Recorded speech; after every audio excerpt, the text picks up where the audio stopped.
Hello, beloved! Welcome to the Sacred Sister podcast, where we normalize the magic and sacralize the mundane. In this podcast, we open up dialogue on metaphysical subjects, self-healing tools, expanding consciousness, and deepening awareness. We're here to support you in co-creating a life full of healing, meaning, and magic.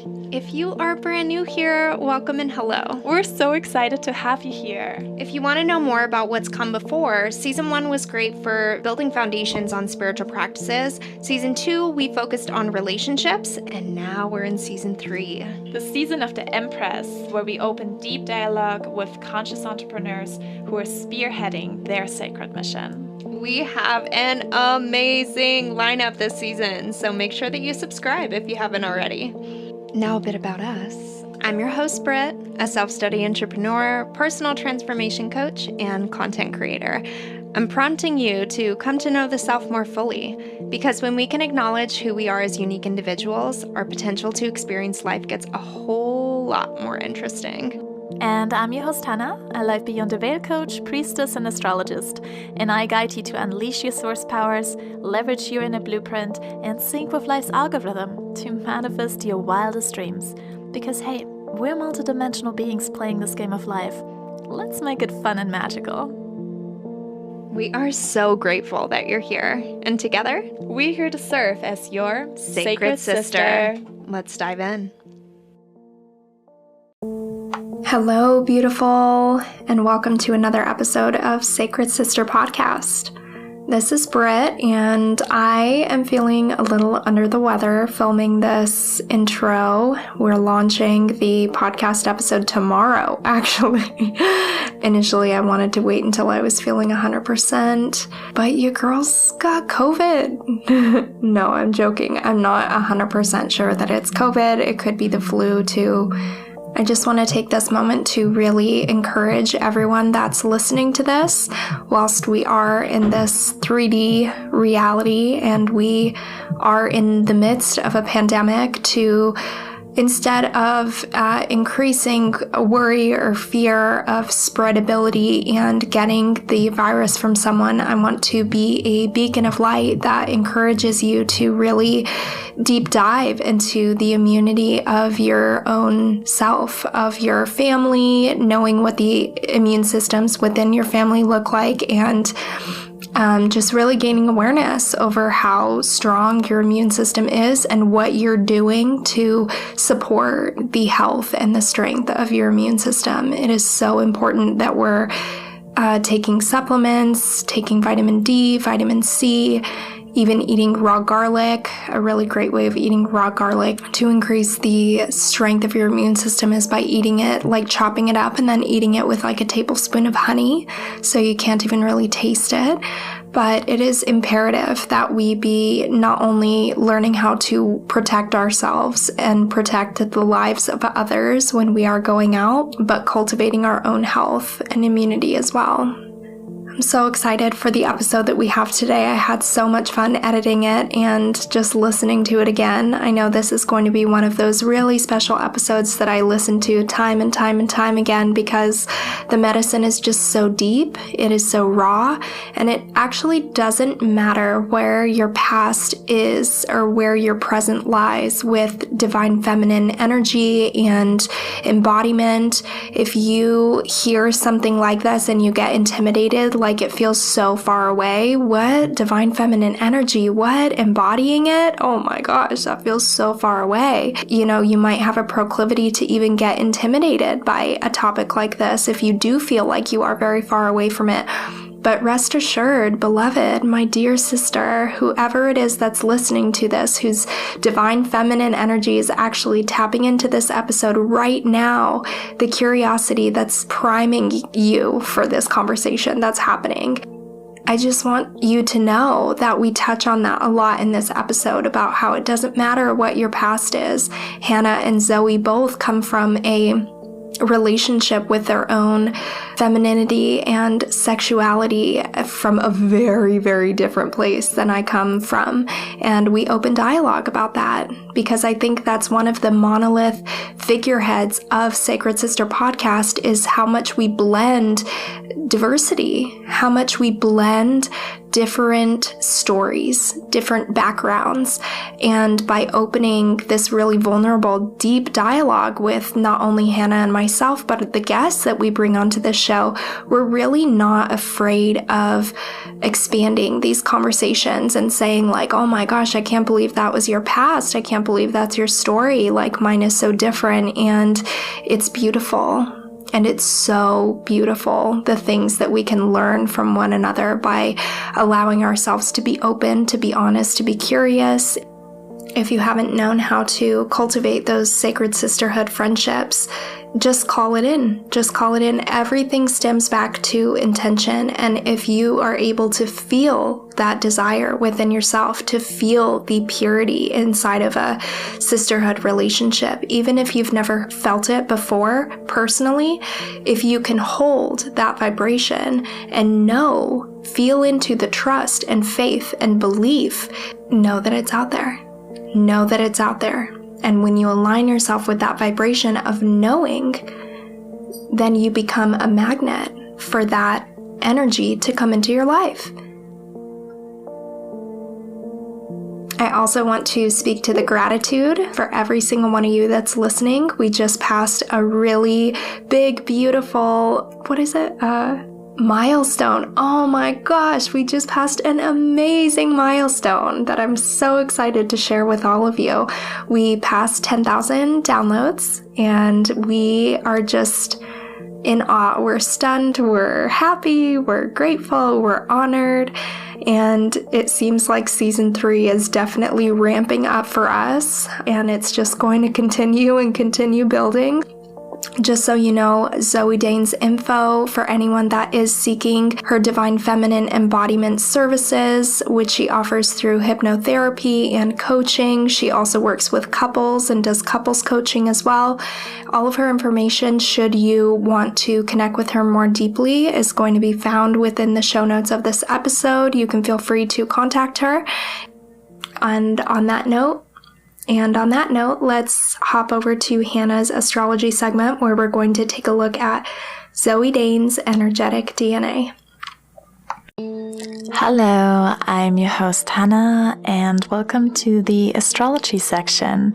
We love to look into the inner blueprint of our guests so that we have an idea of how they are implementing their archetypes into their everyday life and how it shows up for them. And it's very interesting to see.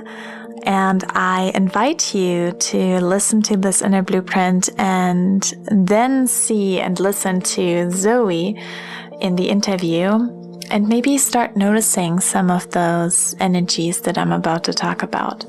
So, Zoe Dane's birth chart. Let's look into the sun first. Her sun is on the cusp, right between Sagittarius and Capricorn. And it's also called the cusp of prophecy. Sagittarius is the archer. It's the explorer, the teacher, the one who aims high. And then Capricorn is the high achiever, the boss, the manager, the builder. So Zoe really combines both of these together, the fire of the Sagittarius, having the grand vision in her life, and also Capricorn, the earth sign, the one who needs to have a plan and is not afraid to put in the hard work to get where she wants to be. Her sun is also in the 6th house. So for her, part of how she really shines her light is by helping others and being there for others and helping them become a better version of themselves. It's also important for her to take care of herself, have a good wellness, healthy routine. And then we have her moon, and her moon is actually also on the cusp, right between Taurus and Gemini. And this is the cusp of energy. So we have the Taurus, again, we have that earth sign, the stability, and her moon really enjoys the comfort of family and tradition and nourishment, groundedness. But then she also has that airy Gemini inside of her where she loves to talk and tell stories. and connect with others. And her moon is in the 11th house. And the 11th house is the house of friendships and community. And the moon stands for her emotions, being out there vulnerably in her community. It stands for all things feminine. And she is a divine feminine embodiment coach. And also she leads a women's circle, which the moon stands for women, right? So we have the female tribe that is part of her deep nourishment, where she receives her nourishment, and at the same time, this is how she nourishes the world. And it's so fascinating. It's so, so beautiful because her God's finger, she actually has 2 God's fingers in her chart. And we talked about God's fingers before. God's finger is a special mission. And her God's finger is pointed towards her moon in the 11th house. So literally, her special mission is to create a tribe of women and help them to embody, the Taurus energy of groundedness and embodiment, but also learn about new things, shift perspectives, and share ideas and give voice to their feelings. And that's what she does with her circles. It's so beautiful. And then she has another God's finger that's actually also connected with Chiron. So the God's finger that goes towards moon is connected with her sun and her Chiron. And then she has another God's finger that is pointed towards Chiron. And Chiron is the wounded healer, and that is in her 4th house. The 4th house is the house of the divine feminine. It's the house of our roots, of our family, and feeling safe within ourselves. And so that's something that she really had to learn in her life. Usually wherever we have Chiron, there's a wound at first until we really work through it and allow ourselves to feel through it and heal through it. Feeling is healing. And so the more that she allowed herself to heal through that divine feminine wound, the more of the mission she was able to fulfill in her own life. And therefore she was able to create that divine feminine tribe that she is now leading. And also in connection to her sun, create that business for herself and the way that she can be of service to others as a divine feminine coach. And then her rising sign is in Cancer. I mean, hello, it's just so beautiful. The divine mother, so nurturing and loving and caring, intuitive, and again, it's ruled by the moon, and her moon is so potent in her chart.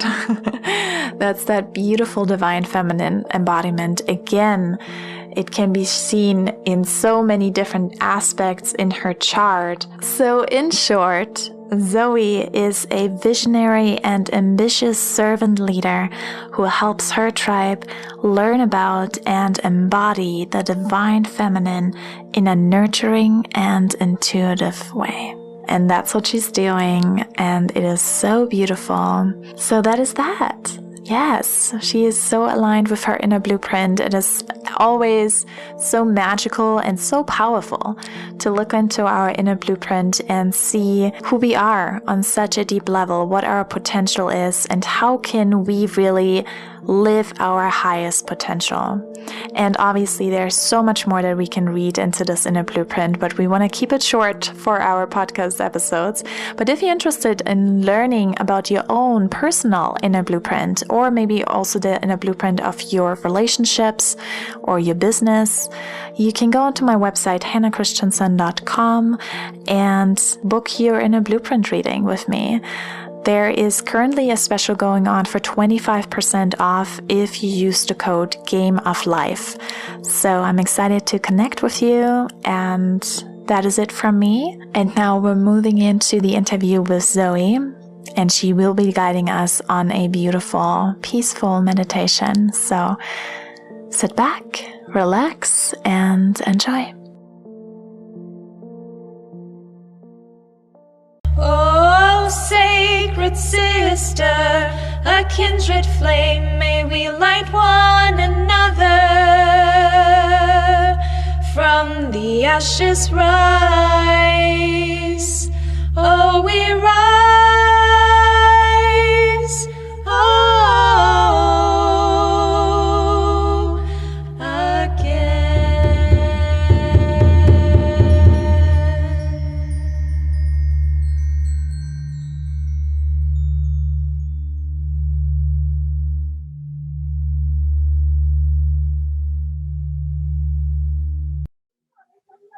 Okay, now just close your eyes and breathe really deeply into your womb space. Bringing all of your attention into this area. Feeling your feminine power. And when you're ready, just rub your hands and bring them to your heart. Palms pressed together and against the chest. And then just take a deep breath in here. And out, just letting go.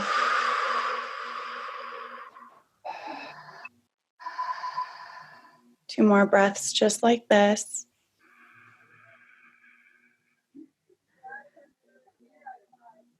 And out. Just letting go. And one more.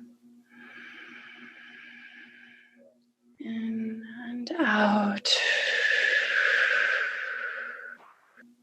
And now with your eyes still closed, bend your elbows and have them pointing outward and have your hands pointing up. And in front of your face, just picture a white or a pink glowing orb. And this pink orb represents the divine feminine. It represents unconditional love. And now just feel it. Just feel it floating right in front of your face. And once you have a sense of this, just start bringing your hands in toward this orb in front of your face slowly.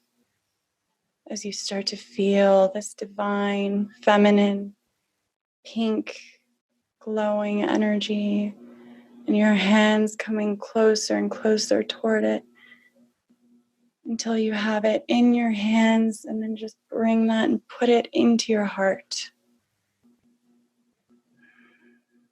Breathing deeply into your heart space.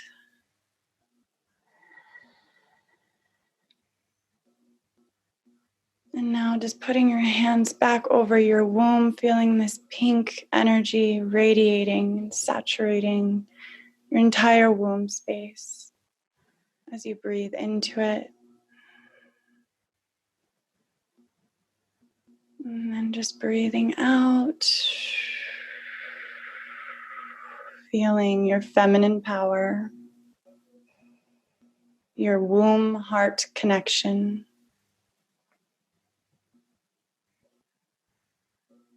And then when you're ready, just open your eyes and come back into the room.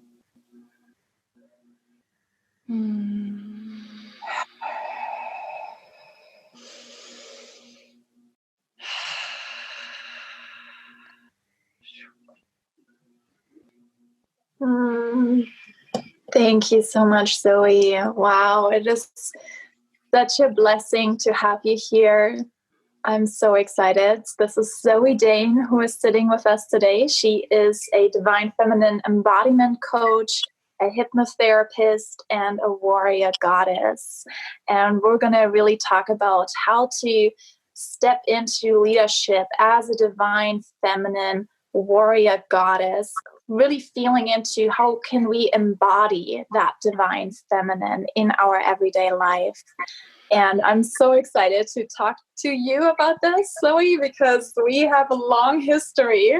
We met in 2015, I want to say. And when we met, we were in a cannabis convention. And I remember we started talking a little bit astrology. But then from that point on, I was just watching you grow and follow your purpose and follow those little breadcrumbs that were taking you to the next evolutionary step to take. And it's just so beautiful to watch. And you're now this beautiful being. You have your own business. You're leading your tribe. It is such a blessing to have you here and to talk with you about all of this. Thank you. Thank you, Hannah. Yeah, I'm so honored to be here. When you reached out to me and you're like, do you want to be on Sacred Sisters? I was like, yeah. Yeah, so we have this really cute story. Zoe, you were living a few months after me in the same space in North Hollywood because you were the ex-girlfriend of pretty much the best friend of my husband. And when we lived in California, I moved in with them. And there were 3 guys, and I was just getting to know my husband. So we were like in the beginning dating stages. And I moved in with those 3 guys, and my husband and I had one room together. And I bought us a plant, which was like the first house plant I've ever bought in my entire life in the United States, I should say. And I bought this plant and I put it in the room and I named her Zoe. And little did I know that, I don't know, like a couple years later, Zoe is actually going to live in that room. Wow, it was just such a cute story how it's like, I was already calling you in. I just like knew, okay, there's a Zoe is going to come into my life. And then you were there. Yeah, it was divine timing, divine guidance. When I met you at that convention, I was in awe of you.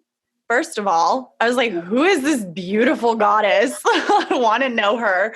And then we spent like a couple hours while the guys were deconstructing, our whole setup, talking about past lives and spirituality and astrology and numerology. And I was like, oh my God, this is a soul sister. It was so divine. And then we would have dreams about each other. Like we would visit each other in dreams.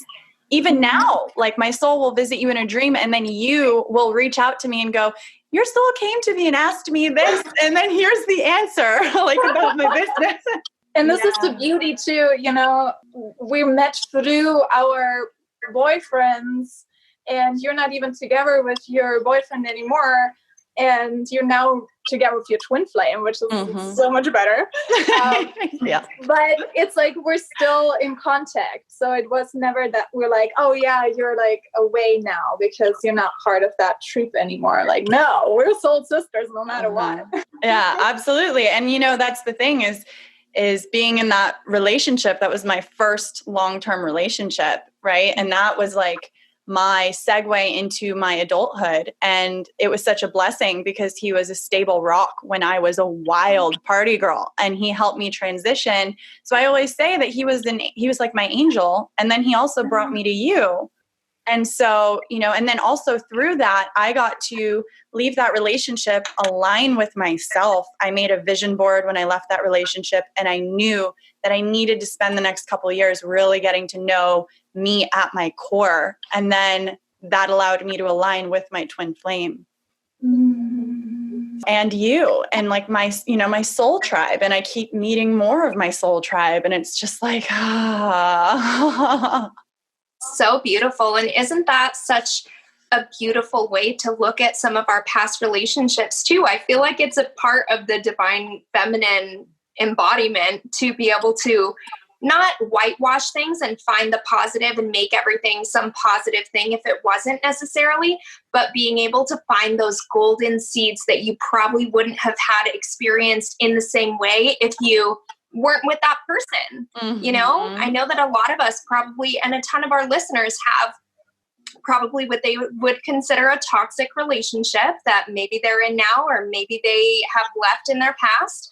But for myself, at least, there are certain musical artists, there are certain social connections that I've had from past relationships that they've changed my life forever, and they're still with me today. And I wouldn't have wished that I hadn't been with that person for anything in the world, because now I have these little golden monoliths that have like helped me probably so much more than some of those super toxic relationships. But I love touching on that. It's so beautiful. And this is Hannah, I love that you already mentioned the breadcrumbs, because this is like such an important piece that I really wanted to touch on with you, Zoe.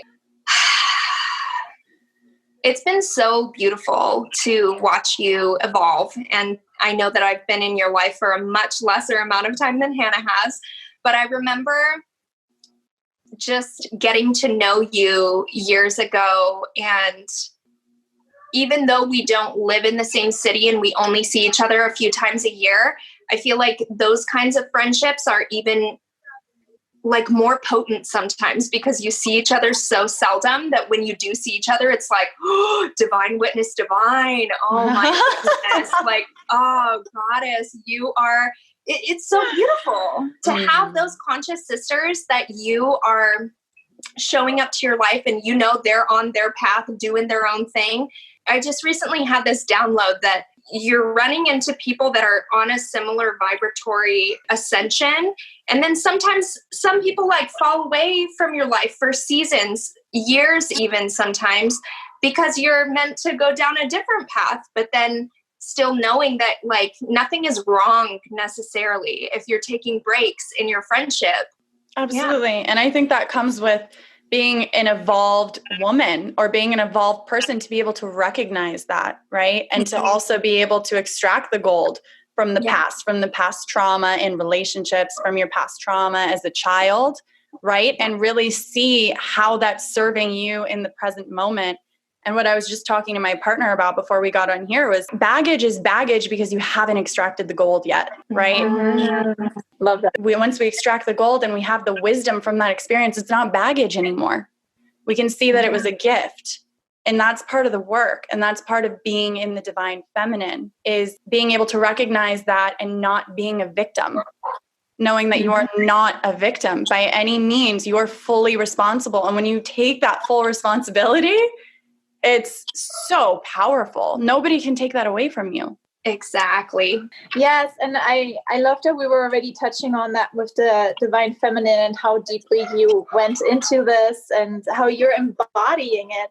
But I would love to know, especially for our listeners and our audience, how, and you were talking a little bit about how you were a party girl. So how did you go from being a party girl to being this divine feminine embodiment coach now? Well, that's such a loaded question, and there's so much.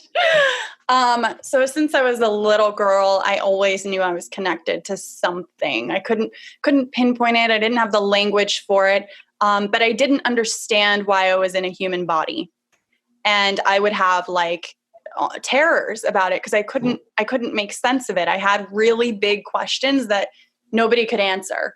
And they were super existential. And so as I got older, I went through a really dark period, right? As a little girl, I was always really happy and I was dancing a lot and I was always naked. Like that was my core, I was this naked, happy, free-spirited child who was always in her own world, creating things and leading my younger sister. And when my parents divorced when I was 5, there was definitely some trauma there. And my parents were both addicts and alcoholics until I was 10. So they started sobering up when I was 10. But growing up, I grew up in, it was fun. Like my life was super fun and exciting as a kid, but it was also really chaotic. And there was a lot of verbal abuse and there was a lot of shadow energy and a lot of toxicity. So growing up, I had a lot of that energy prominent. And I was in a dark place from about 10, probably even younger, but really dark from 10 to 18, because, I was a little girl and I saw like what beautiful girls look like cataloged, right? And I did not feel like I fit the print. And I just didn't understand I didn't know how to love myself. We're not taught how to love ourselves when we're young women, and we see beauty depicted in so many superficial ways. And that's sometimes how we compare ourselves. So growing up, I hid. I had front bangs down to here. I wore heavy, heavy makeup. I hid my body in my sleeves. I hid. And I was pathologically insecure and also just really, honestly, I was suicidal at one point in my life. I was insecure about my teeth, my nose, my younger sister. I thought she was so much prettier than me because she had blonde hair and blue eyes and she looked white. And there was just so much disowning and shame around who I was. And I was so uncomfortable in my skin. And And then I started coming out of that around 13 when I started getting boobs and I started, getting a woman's body. But I was very bullied by girls growing up, like extremely bullied. First, it was because I didn't have boobs or an ass. And then it was because I had boobs and an ass. So it was like, I couldn't win. And finally I was like, you know what? I can't do anything about this. But I was very scared around women. I had women not treat me very well. So yeah, growing up, when I started coming into my body, I started realizing the attention I was getting from men, and I really liked it. And it, my dad had a certain way with women too. You could call him kind of a womanizer. And I grew up like when him and my mom split, he dated a lot of women, beautiful women at, the waitress at the restaurant, my friend's mom, and like all these like hot women, and they were just coming over. And so for me, I think as a young girl, I was like, oh, that's what love is, and that's how you get a man's attention, is if you look and dress and act a certain way. And so that was the wounded feminine, right? So I was really in my wounded feminine for a long time. So that I had a void, and I would fill that with sex and drugs and partying. And it was kind of just this endless experience of trying to satiate something that I didn't even have any language or understanding of. But I've always been, deep, and I just wasn't allowing myself to swim in the deep end. So I kept numbing myself. And then finally around 18, when I was at my wildest, 17 going on 18, I was at the clubs, like 5 times a week. I was doing it. I had all these promoters I was going out with, and I was hanging out with celebrities. I was like flying around on private jets. I was doing it. And then I met my ex-boyfriend at a nightclub. And I remember he had a kiss sign tattooed on his neck, and I was like, oh, this guy's trouble. And he actually wound up being like the nicest guy I'd ever met. I was like, oh, this is a plot twist. And he was 10 years older than me, so he was stable. And it just happened to be his one-off where he went out. He was a total homebody. So we wound up getting into a relationship and being together for 2 years. And in that process, I had a turning point where I was like, okay, I can either be with this wonderful man and take my life in a different direction, or I can keep on this path of wild party girl, but where is that going to take me? I could see how dark the path was. I was like, okay, I could, I'm just gonna be super real. I could sleep with this person, right? And I could have this experience, but what is that giving to me? Like, totally. Is that nourishing me? It might be exciting. It might be a story, like a fun story, but like, what is that really doing? And so I made that transition, and I stopped talking to everybody that I knew pretty much. And I started just like cleaning house and getting used to this life that wasn't as exciting, but it was so much more satiating and nourishing. And through that process, that was from 18 to 20, I was living at the house Hannah used to live at, right? And I was in the back house with him, living with the same 2 brothers that you, Hannah, lived with. And I lived with one of them. Oh, okay. But it was interesting that we had a very similar experience in that sphere of energy and just the way it all tied into each other. And then at 20, I was like, I have no idea who I am.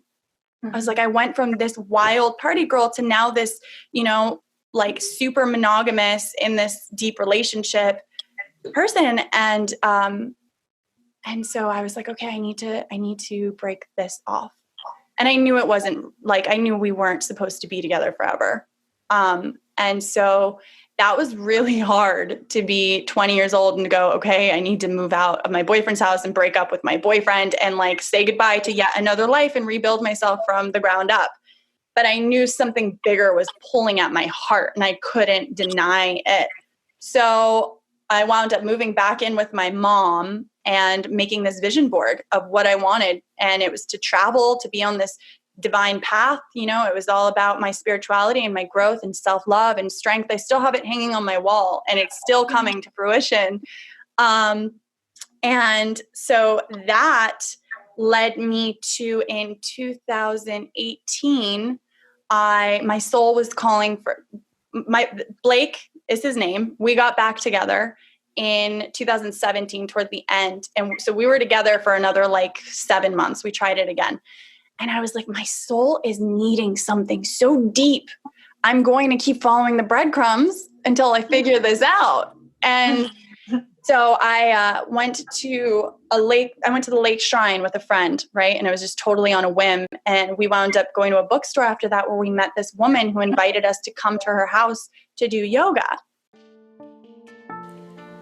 I am calling in beautiful beings with a deep, burning, yearning desire to know themselves more fully, to feel fortified and faith-filled in the awareness that you came here with a purpose that only you can fulfill in your own unique way. For those who seek to cultivate their own resonant spiritual practices, I created the Sacred Self online course series just for you, to share intuitive tools that help one bloom from within. Doing deep self-study and introspection work has completely changed my life. I grew up in 18 different homes and 9 different schools across the Las Vegas Valley. I was intensely bullied and coped with moving a lot by morphing myself into whoever I thought other people wanted me to be. And it never, ever worked. I was anxious, a crippling perfectionist with a pretty severe identity crisis too. I know this isn't what your story is, but maybe some of you can see yourself in me. One of the most valuable things that I've learned in my 5 years of tireless, passionate self-study is that no one has the answers for me necessarily. That in order to transform, it's my job to prioritize the time that I need to sit with my gifts and my triggers, my stuff, myself. In the 3-part Sacred Self series, I guide you to create a sacred space for sitting in self-reflection. Invite in devotional gestures by creating a candle of presence, and gain self-awareness through self-study, utilizing Sacred Svadhyaya, a journaling practice. I had a client tell me recently, wow, I never really realized how much I glossed over the concept of self-acceptance. It's really like the most important thing. My sentiments exactly. When we can invite in the awareness that maybe, just maybe, our challenges have come as learning opportunities for us to grow wisdom and strength from, our lives begin to change, no matter the challenge, no matter the hardship. If this feels like a resonant step for you, I invite you to join me in the Sacred Self online course series. Use code SACREDSIS for 20% off when you purchase the 3-course bundle. Visit the online course tab on britlinlabeouf.com to enroll, and remember, you are the healer you've been looking for, but are you giving yourself the time and space to do those deep dives? And we wound up going to a bookstore after that, where we met this woman who invited us to come to her house to do yoga. And she said she had her own method for yoga, and it was in Santa Monica. So we went. And through that, she came up to me with her partner, and they were like, we really like your energy, and I see us working together at some capacity. Because at that time, I had started working with children, and working with children opened my heart so deeply, and really was the start of me tapping into my divine feminine. And it was totally, quote, not really accidental, but I didn't realize I was going to start working with children. And so working with them and being around their dog, just the pure unconditional love of being around these beings started to open me up and started to heal my inner child. And I felt like freer than I had felt in a really long time. And so through working with the children and having passion about working with children and preserving their consciousness, this woman invited me to her birthday party where they were doing a heart opening medicine ceremony. And I was like, I don't know any of the people that are going to be here. I barely know this woman. I'm like, but I have to go. So I wound up going to that, and that's what broke me open. And that was 2.5 years ago. And I was at the ceremony, and I met who are now my soul brother and soul sister. They're literally like family at this point. But when I met them, then we just connected so deeply, and I was able to just unfold, and my soul just came out, and I was like there with them, and we were all kind of pretzeled into a triangle, just like healing. And then he looked at me and he's like, you remind me of Mary Magdalene. And I was like, I have no idea who that is. And I had no idea who that was. And he was like, my wife has a similar energy, and his wife and I are now very, very close. We're very dear soul sisters. And, so that led to a week after that ceremony, I purged like 10 years of trauma and pain and guilt. And I didn't know how to love myself until that week, because I was alone and I really had to hold myself.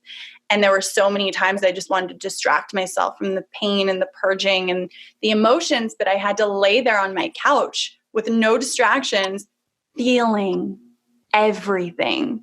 Mm-hmm. And I just felt, and anger came up and sadness. And I just learned how to work with my body intuitively and release these emotions. And okay, anger is coming up. Okay, let me cuss and scream and hit my pillow and then write it out. And then it's gone. Okay, I'm working with the anger. I'm giving it a healthy, constructive outlet. Okay, my sadness, I'm going to cry until I feel complete. And I'm going to let myself know it's okay to do that. I'm safe to do that. I'm going to hold myself through all of this. So after this week of this deep cleansing, me and these women that I met at that ceremony, it was 5 of us from all around the world, had a sleepover. And at this sleepover is when I realized the power of sisterhood and the divine feminine. And I came to this sleepover and I was held so deeply as I finished my purge. And I was held as I reclaimed my power. And as I realized that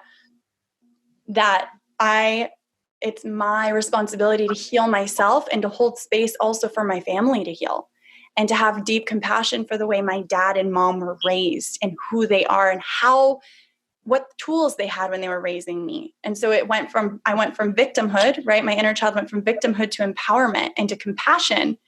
And that just rocket launched me into my body. And then I went and I got my moon cycle right after that. And that was my first time of like full divine feminine embodiment. And I was like, wow, this is the power of being a woman, of being in sisterhood. And I wound up after that, like I was on my own self-produced ecstasy pretty much for 2 weeks straight. And I was just in divine flow. I had all these downloads, and every day I would go and connect my bare body onto the earth and connect with her and the frequency of the earth. And I was like, how did I not know about all of this? And I realized it's because I was so disconnected from my body for so long. I was so in my head. There were so many thoughts. There were so many stories. I didn't feel safe being in my body. And so many women feel that. And that's that, that masculine energy that a lot of women feel like they embody a lot of, because we've had a patriarchal society for as long as we can remember. So that was also my beginning of connecting with the archetype of Mary Magdalene and Jesus Christ. And they came up quite a bit. So following the breadcrumbs, I would just get these surges of energy, and all of a sudden I'd start looking up like their path, right? And the path that they walked. And then all this, it resonated so deeply with me. I didn't really know the story of Christ before this whole experience. Mm-hmm. And I was like, oh my God, this is Christ consciousness. It's unconditional love. And, holding our brothers and sisters and remembering that we're all one. And that the gateway to that, to heaven on earth is through our hearts. And I was just, my mind was blown. Like my mind wasn't even in the equation. It was just all feeling. And I just healed through feeling, and I healed my relationships with every single one of my family members, and all in like a week. And I started looking into my lineage because I'm Lebanese, which I always used to be ashamed of until I started realizing how deep and rich and beautiful the culture was. And I just started owning it and embracing it and exploring it. And just all these doors opened where there were only walls before, because I allowed myself to go there. And so, yeah. And since then, I've just been meeting so many soul sisters, and you two are up there. You guys are 2 of my pillar soul sisters. And it's just been this divine recognition and this divine guidance. And, I feel very, very deeply called to hold this space for women to come into this and to really reclaim their divine feminine power?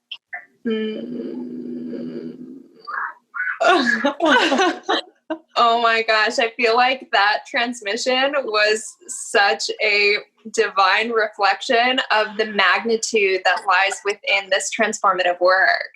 Thank you so much for sharing that. Thank you so much for sharing that. See, this is the fire. I feel like this is that deep fire of Sagittarius energy. I love it so much. I want to take it back 75% of the way when you said something that it really struck a chord inside of me. You said your divine feminine wound, was it? Your feminine wound. And I thought, wow, that is such a powerful concept. And I just pictured this umbrella and what goes under each of the divine feminine wounds for individuals is so unique because these are archetypal energies, and each of us can do that self-inquiry with ourselves to say, what does my feminine wound look like? What did my feminine wound look like coming from my mother, coming from my sisters? I feel like what you described too was working a lot with the sister wound as well. The blood sister wound, and then the sister wound that so many of us have growing up. But I want to invite everyone that's listening who is as deeply moved as we were listening to that story to really sit with yourselves and ask, what does that look like? What am I possibly not allowing myself to feel into? And a really good indication if you're thinking like, what, how the heck do I find out what I'm not resonant with, is by looking at things that you're triggered by whenever you're looking at other women that are fully in their power. On the way over to this location right now, I was telling my partner, I'm so excited to open up about the judgments that I've discovered along this path that I had. And I wanted to open this up with you two ladies as well. When you're embodying a divine feminine energy and you're so fully loving yourself, so unconditionally loving of yourself and others, you have this presence when you come into a room, you're divinely tapped into your sexual energy and you recognize the power of your womb space. It used to not only trigger the heck out of me, but it used to, because I was raised in so much shame, I was just like thinking that these people were like extremely thirsty for attention. I had so much judgment against people that really embodied their sexuality. And I wondered if one or both of you can touch on that a little bit more. Well, I know Hannah and I have a similar, and Hannah, correct me if I'm wrong, but we have a similar past of, I think we've been tapped into our sexuality, very comfortable with our sexuality for pretty much our whole lives, right? I mean, I can speak for myself. Like, I've always been pretty, my sexual nature has always been pretty activated. I'm also, my human design is a generator with sacral authority. So my sacral's always been pretty activated. And that growing up, I didn't know how to be responsible with my sexuality. So growing up, that's why I got a lot of hate from women and a lot of attention from men, because I was very, irresponsible with my sexual energy. And I just kind of let it leak through, and I allowed myself to take advantage of men, right? Because I had this power and I knew I had it, but I didn't know how to harness it. So I got labeled a slut, a whore, all of those words. And it made me, at one point when I started my spiritual journey, I completely separated sexuality from spirituality. And so over these last couple years, it's been like to really take responsibility for my sexuality and also be expressive of it publicly, has been super empowering. But I can see where that would come from, and I can see where I sometimes will post something where, like yesterday, for example, after my ayahuasca experience, which we can talk about at some point. Also, I'd done ayahuasca for the first time last weekend. And I've been having all of these really deep downloads. And one of them was like when I was in the medicine was sexuality and how sacred and powerful sexuality really is. And also, you know, this thing activated within me of like the fact that women are so beautiful and they're so beautiful in their sexuality. And if we're not comfortable in our own sexuality and if we're not in our own power, it can be really intimidating, really threatening. And so that was one of my biggest downloads was like another woman in her sexual brilliance and in her glory is not a threat to us. The more we really tap into that, we realize we're complementing each other and we can even maybe be attracted to other women who are in their sexual essence. I know that on one level, I can actually appreciate it in a way that's not, it's not the way it used to be. There used to be a lot of jealousy and a lot of comparison. Yeah. And of course that stuff will still come up, but it's like looking at that and going, how can I be inspired by this liberation, by this embodiment, by this sexual goddess, you know, and I see them all the time and I connect with them and it's just, it's so empowering because I feel like the more we are able to be open about it, like I was yesterday, I was really embodying myself and I got really primal and I was like on the floor on my hands and knees with my hands on the earth and I was feeling like this kundalini energy and I'm learning to really use my voice. So I was like sounding and breathing into it and feeling like Gaia energy coursing through me. And so, and I took videos of it and I posted it on my Instagram and I can see how that might be confronting for some people. But right now I'm following divine guidance. It's like, don't let your ego sway you from your mission. And my mission is to empower women to be in their fullest expression and their fullest embodiment. And sometimes that means getting uncomfortable and posting things that are sexual, but normalizing sexuality and really highlighting how sacred it is.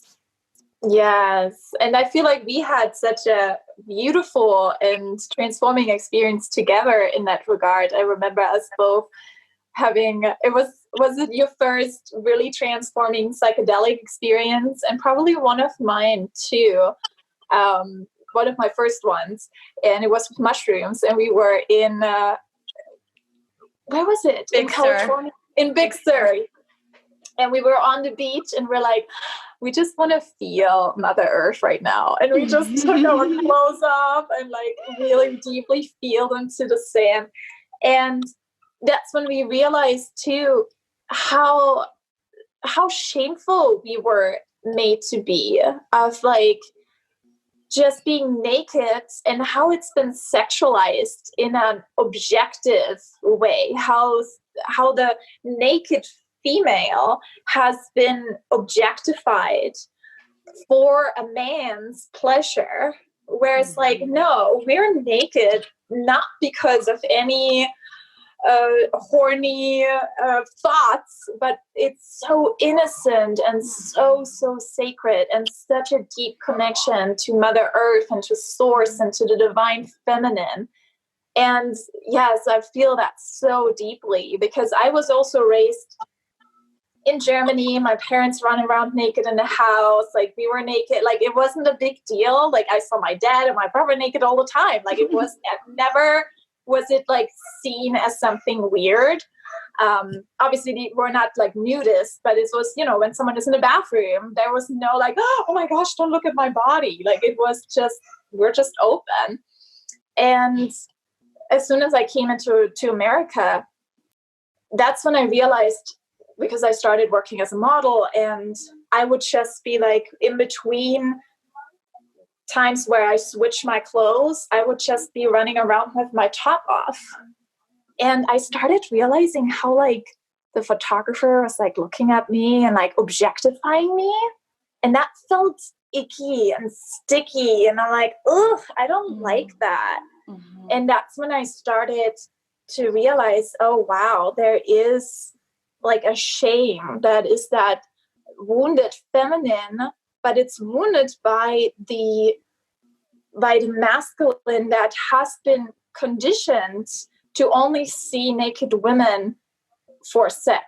And I think it's because it's so forbidden to see women naked in other situations that men only see naked women when it's sex time. So it makes it more objectified for them, you know? Even with nursing in public, like it's such a huge deal for people when women just show their breasts in public and nurse their babies. And I've personally never got anyone talk to me about that, but I'm in moms groups and it's like on a regular basis, moms write, this lady was telling me I should put my boobs away and feed my baby in the car, or this man was staring at me. And, you know, that's that wounded feminine in regards to sexuality. And I think it goes in both directions. We as women want to allow ourselves to be more naked and sacred sexually, but also then the men need to be able to see us more in that light as well, to not just objectify us when we are naked. Yeah. And that's a big part of, it's like we are healing the divine feminine right now. But that also means men are healing their divine feminine, right? And the feminine part of a man is actually his heart. The masculine part of a woman is the heart. So if you look at chakras, right, you go down from the root chakra, that's a negative pole, which is why it goes inward. A man's lingam is a positive pole. That's why it goes outward, right? So that's why men can think with their lingams, because that's where they're, it's primal.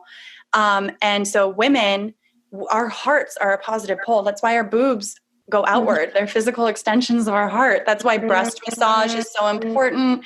That's why boobs are actually the pillar of, that's where you start to get turned on.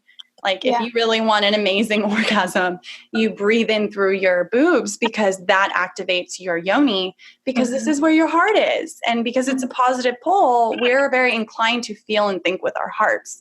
So for men, it's the negative pole, which is the feminine, right? The feminine's the negative, the masculine's the positive. So men have been taught to close off their hearts, not speak their truth, and not be vulnerable. But I see right now, especially in my community, a lot of men are being initiated into their divine masculine. My partner included, he's stepping into his divine masculine with full force. And it is so beautiful to witness him going from A to Z, like really fast. And the divine masculine is this divine presence, this strong container that sees the feminine and does not sexualize her. Right? You can just recognize her in her beauty, in her essence, in her feminine power. And that's something Aya really showed me, is that women, we're not these fragile beings. We are pure strength. We are fucking fire. Right? And at one point, the second night I did the medicine, there was this song playing. I just found out yesterday, the song is called Heart Warriors, but it was like, it's getting into the core of you, and it has this masculine undertone. And I sat up, which was really hard to do on the medicine. And I started throwing up, but I was throwing up and purging all of the stories, all of the guilt, all of the shame, all the bullshit that's been clouding me from who I really am. And after that purge, I just kind of laughed, and I'm like, I'm a warrior goddess. We're us women. We've been blindsided. We're like so unaware of our deep power. It's pure strength paired with unconditional love. And that's our superpower. And we have this feminine, like we are so hypnotically feminine, and we all radiate our own uniquely divine feminine beauty. Right. And so the more men that do this work and heal their heart space and allow themselves to drop into it through brotherhoods, through plant medicine, through, this sacred work, the more we're healing the collective. Right. So it's like healing both those parts. And that was a big thing that a lot of these men in my community are recognizing, is this deep reverence for women. And, I had one soul brother who was in tears this last weekend, just taking responsibility for the toxic masculinity and the wounded masculine, and just wanting at the deepest core of his core to transmute that within himself and to hold space for other men to do that also. And I'm seeing that happen more and more. It's like this, the divine feminine, the mother of all, is initiating women to take back their power and men to heal the damage. Are you ready to connect deeper with your intuitive powers, feel confident in your decision making, and manifest your dream life and business with less stress and more flow? If you are, a heck yes, I got something for you. The Moon Manifestor membership. Learn the algorithm of life, find out what portals of opportunity are opening up for you each month, so you no longer have to second guess yourself and try to force things to happen, but you can playfully up-level your life while enjoying the journey. And just like Pamela, one of the Moon Manifestors, who says, "The Moon Manifestors have influenced my life in every way. Honestly, my life has become so much less stressful and so much more in the flow. I love seeing amazing things manifest for each of us." So what are you waiting for? Join the Moon Manifestors and transform your life in a fun and magical way. For only $39 per month, it's like your spiritual gym membership. So go to hannahchristiansen.com and sign up for the Moon Manifestors, and I'm so looking forward to seeing you there. May you live your dream life with less stress and more flow, because you are worth it. The divine feminine, the mother of all, is initiating women to take back their power and men to heal the damage. Men to let go of some of that grip that they're trying to hold on to. Yes. And it's so hard for them. Because they've been taught, like, you are not allowed to be vulnerable. Yes. You are not allowed to be weak. You're not allowed to cry. Like, you're a man. You got to be this, that. And that's exactly what it is. We as women step more into our powers, and men are stepping more into their own vulnerability, allowing themselves to feel. It's so beautiful. Because now they feel safe. Yeah. They feel safe. Men needed to feel safe. The more we do this work, and that's a big download I've been getting for the last 2.5 years, the more we do this work, the more we step into our Mary Magdalene, right? That archetype. The more we source our Christ, our men, into that consciousness of being this pillar of the ultimate divine masculine, which is what Jesus was. Yeah. And then together, both divine feminine, divine masculine embodiments come together in this divine union and heal humanity. Yeah, I think that's a really important conversation to touch on. I definitely see a lot of posts where a lot of women are almost like shaming men, that men aren't doing the work, that men need to show up more, that men need to step into X, Y, and Z more. And it's fascinating to look at that from a impersonal, objective perspective that says, well, the perspective that you have, that you're projecting outward, is really a reflection of what's going on inside of you. So whenever we're really tapping into this power that we have inside, it becomes very apparent to us that the equal and opposite is completely out there. So the more that we're able to tap into our own power, we know that it's out there for us, because as above, so below, and it's going to be there, and we're going to be a vibratory match for it whenever we're there. And we can just as easily, instead of shaming and outwardly saying that things need to be different or move in a more fast-paced way, we can say, relax into the space, right? So it's like relaxing into the space and knowing that it's going to come in its own divine time. And by like shaming an entire community of people isn't going to probably get you any closer to a conscious relationship than you're currently in right now. I feel like it's so much about also the men allowing themselves to hold that space, but also for women to step into that leadership. Because when we are shaming men to not do the work, it's because we want them to lead us. It's because we want them to be like, oh, I'm going to hold this space for you to be this divine feminine being. But this is the thing. It's our responsibility to be that divine feminine being and show up like that in that leadership. And then the man follows happily. Like I've realized that in my own marriage, like the more I step into this divine feminine leadership, and for me, it really got activated when I gave birth to our daughter. That was like, oh my gosh, it was like my most amazing, most beautiful day of my life. And it was about, just being at home and being in the arms of my husband and birthing her into this world. And afterwards, my husband looked at me and be like, "You're a goddess. You're a goddess." And I was like, that's still like my number one favorite moment of my whole life. But that was when it really activated for me, and where I started to realize, okay, I really got to take leadership on like, where do I want our family to head in the spiritual direction, in the sacred direction. And I'm now stepping more and more into this leadership where I said, before every time that we are in sacred union, we're setting an intention. We're having our candle on. We're having our atmosphere. We're having our energies. I talk about the energies that I'm feeling. Like I actually voice it, than just feeling it for myself. Like I'm actually sharing it with my husband. Yeah. And now he starts to like step up and be like, he feels it now deeper too. And he feels it now. And he's like moving into the space. He talks about Kundalini rising and talks about the chakras. And I'm like, oh my gosh, where is that coming from? Whereas before I would be like the one, don't you want to like learn this? Like, come on, like go. And I was trying to push him to do it. But then I realized, no, I just have to stand in this power fully, take on leadership. Like I'm praying before we eat.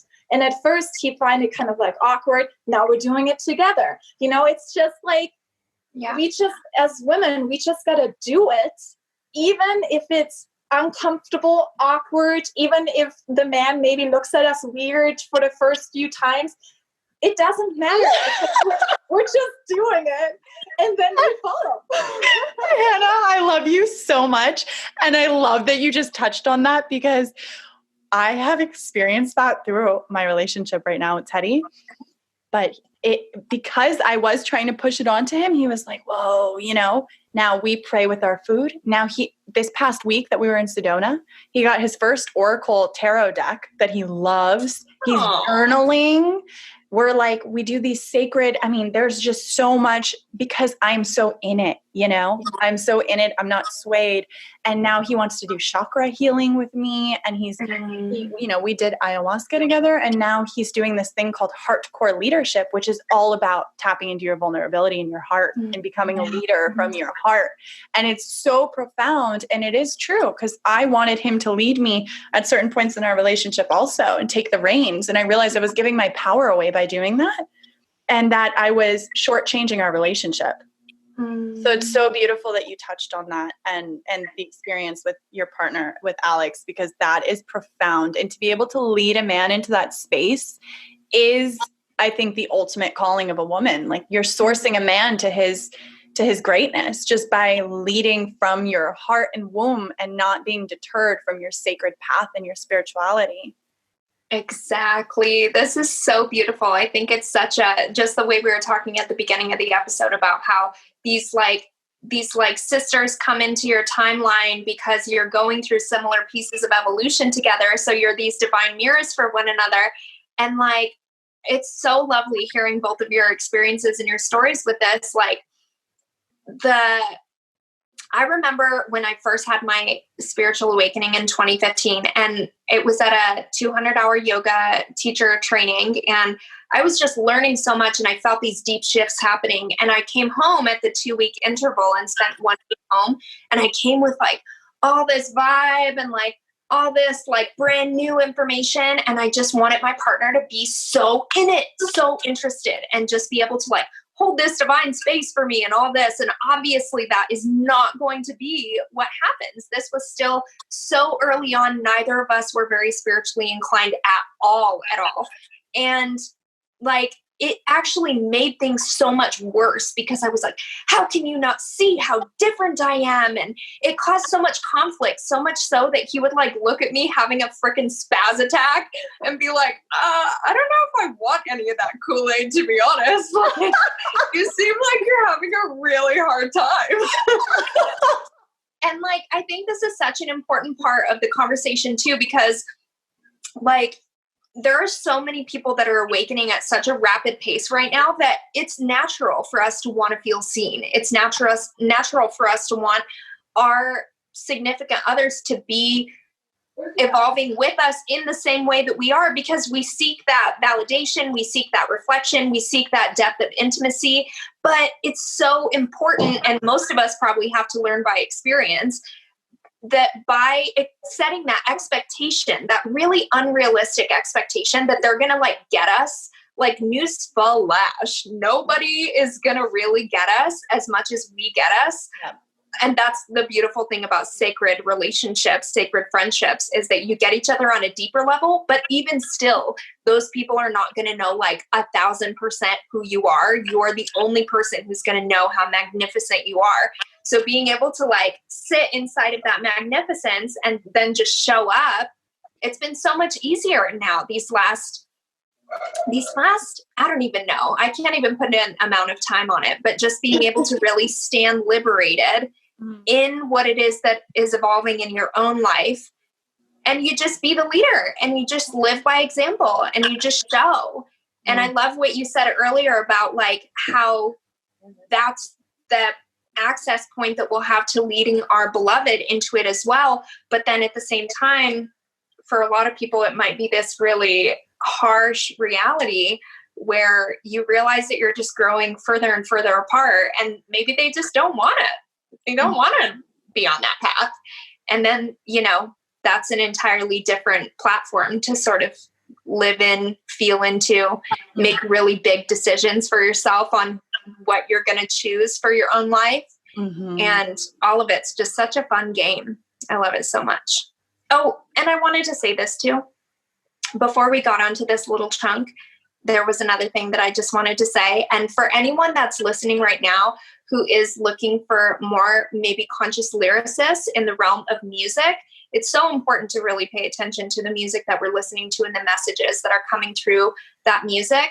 And when both of you were sharing your stories about sharing your bodies and being naked, like this song was so loud inside of my head. Ayla Nario has this song called Show Yourself. And she says, I do not show this skin for you. I show myself to know myself. I show up for the earth from which I came. My prayers for you to do the same. It is so good. That was the first time. That was the first song of hers that I was like, oh my gosh, who is this person? But also as a person who came from that super shamed sexuality past, and that I'm literally only starting to embody my like sexiness literally in the couple past months. Like legit, this is so new for me. And I love having this kind of platform to tell the listeners too. It's like, I hear these stories from two brilliant goddess beauties that are like, I've always been tapped into my divine sexuality, or like, just like my power of my sex. And, you know, for someone like me, if I were at a lesser conscious stage, I would be really intimidated by it. And I'd be like, oh, but maybe this podcast isn't for me because I'm not really one of those.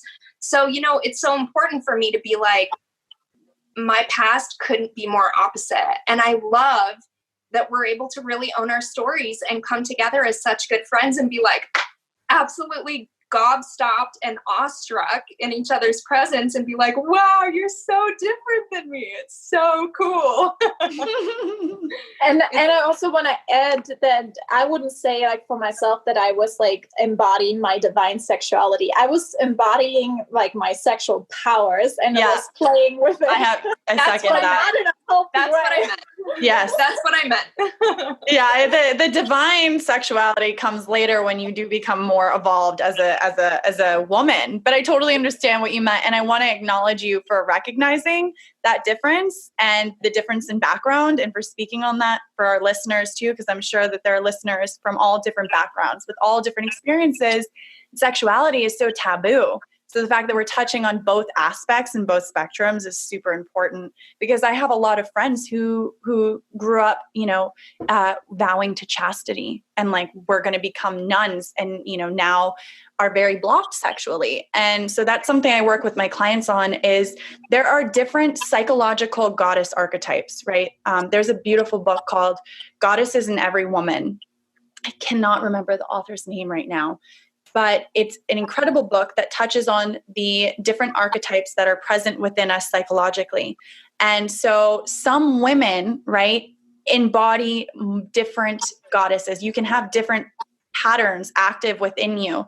And once you recognize which patterns are active within you, you can activate other patterns. But if it's predominant, that's just been your default. So like the embodiment of Aphrodite, for example, she's the goddess of love and beauty and sex. And then there are other goddesses like Lilith. Oh, and then there's Lilith, which I've just been getting acquainted with. The dark goddess. She's the one that we both really channeled, Zoe, when we were playing with our sexual powers. That was Lilith. Yes, absolutely. And my Lilith is in Leo. Ooh. No, she was very like overt Party.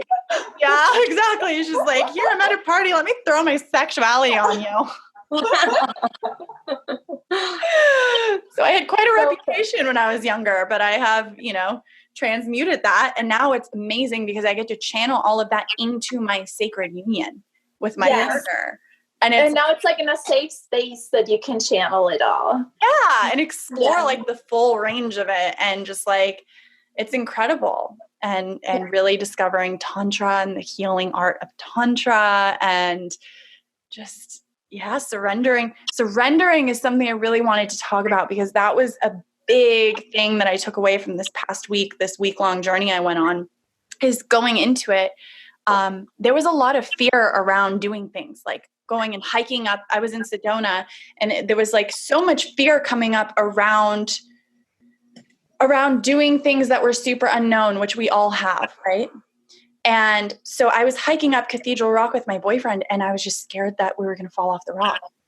And because I was scared, like I wasn't paying attention to like what's on the other side. And so I had to just breathe with that. And I remember this girl walking down, she had a yoga mat, and she was up there all by herself. And I was like, oh my God, you're so brave. And, my partner looked at me and he's like, were you like, did that make you feel any sort of way that like she could do that by herself and that you've been having such a hard time with it? And I was like, no, honestly, like I appreciate the fact that we are so different, and that I can acknowledge that was so brave of her to do that. I was like, I just don't know if I'm that brave. Right. And then we went to go ride horses, and I was terrified to ride the horse. So the horse felt it, and I wound up having to get on another horse. But it was this whole pattern of like being afraid and thinking I couldn't go there and I couldn't do it. And then the medicine journey was like, you can go there, you can do this, and you will do this, because this is part of your mission. And it's to also help other women see how powerful we are. And so during the medicine, like the first night, it was such a deep emotional purge. I was like, and I was feeling everything so deeply, all of humanity, all of my family, like everything. And I was, oh my God, I don't know if I can do this anymore. It's so much feeling. And then I was like, yes, I can. I'm just going to surrender into it. I'm surrendering. I can do it. I'm strong. And I just laid there, and like this whole room heard me crying for hours. And then the next night, when I had that purge and I came into my warrior goddess, right? I didn't think I could sit up and do it. And I wanted to call my partner over. I wanted to call the shaman over, and I just sat up and I did it. And I was like, oh my God. And so the next day is when I came into like this full initiation of like, I can do this. I am so strong. And I went into an ice bath, like I said earlier, that was 38 degrees, and submerged myself all the way under. And just like, it was this power of like, oh my God, I'm a leader. I don't need to wait for a man. Yeah. I don't need to. But it was this deep, deep recognition of that. And my partner looked at me and he was like, Zoe, he could recognize that I was not the same person. And he had said that, like, he's like, you're going to go from being a girl to a woman. And that's exactly what happened. Like my girlish qualities purged out. And it's like, I just wanted to touch on that because I know that the divine feminine, right, it can come off as very soft and like feminine and pink. And it's like the darkness, the Kali archetype, right? The going into the shadows, the warrior goddess, right? These are all pillars of being divinely feminine. And in that embodiment is being able to face these shadows and to do this deeper work and to like really know that you got this. You are so much stronger than you think.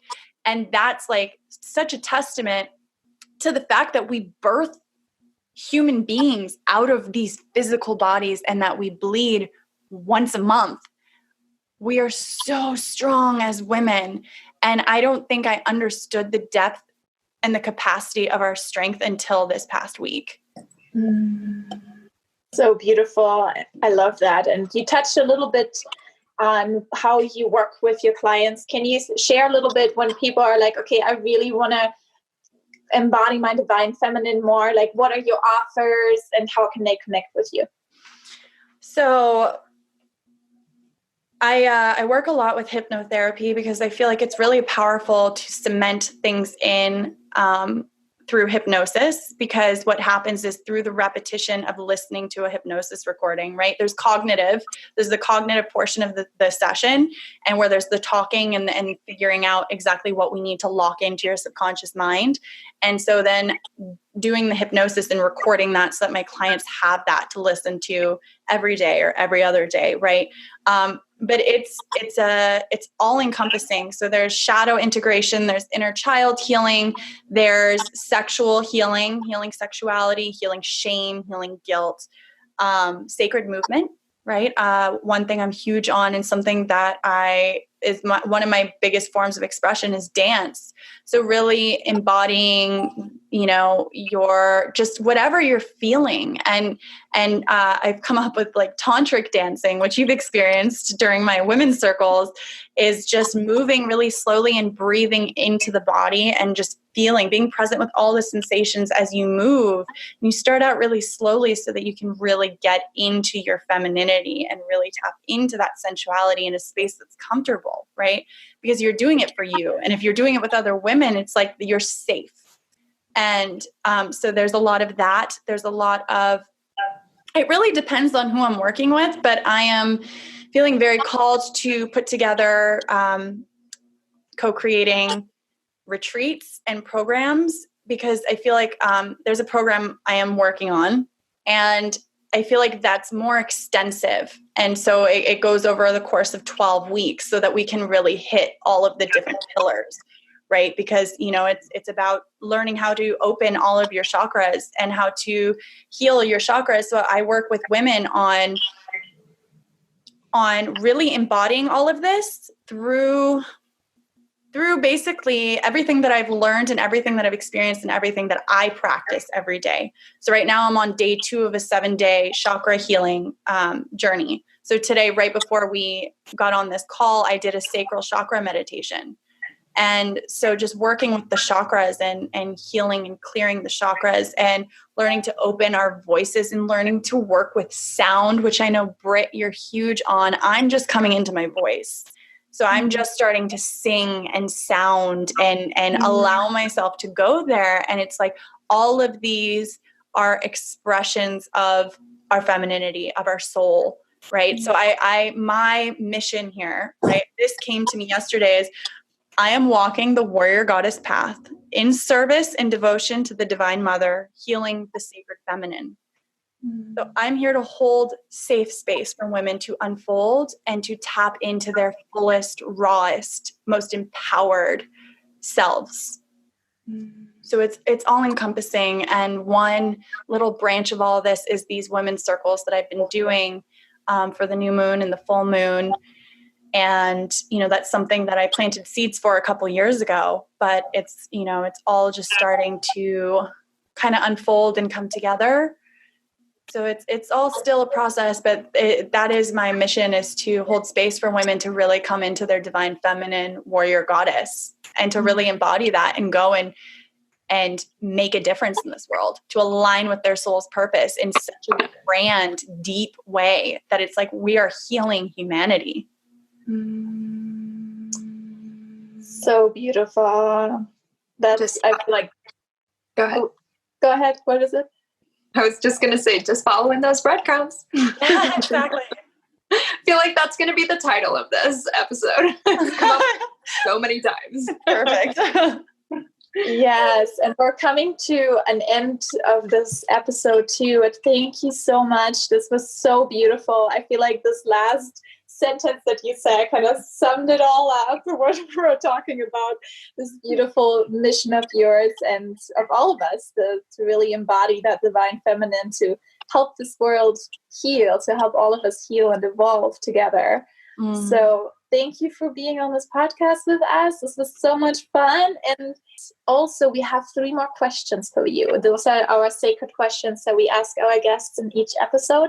And those are just short ones, so you can just be really quick with them. Okay. You ready? Okay. Mm-hmm. What does sacred mean to you?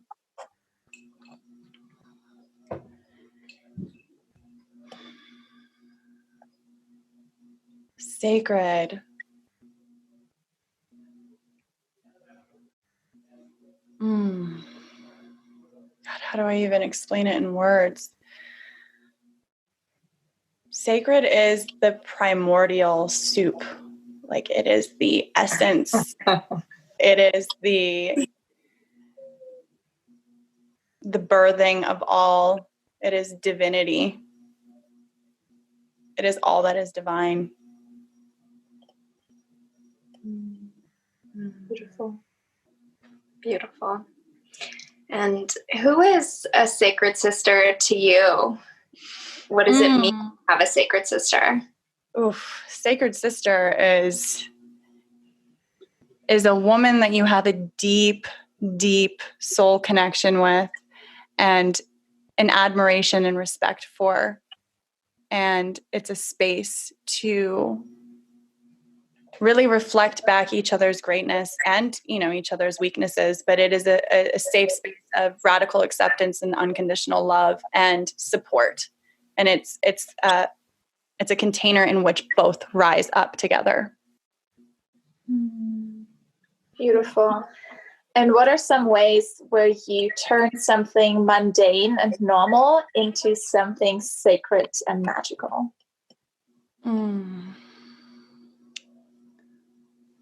Well, I'd have to say the first thing that came to mind is even just the way I start my day, by waking up and staying clear of technology until I've really come into my sacred center, which is, doing a yoga flow in the morning, doing my meditation, pulling my oracle cards, journaling.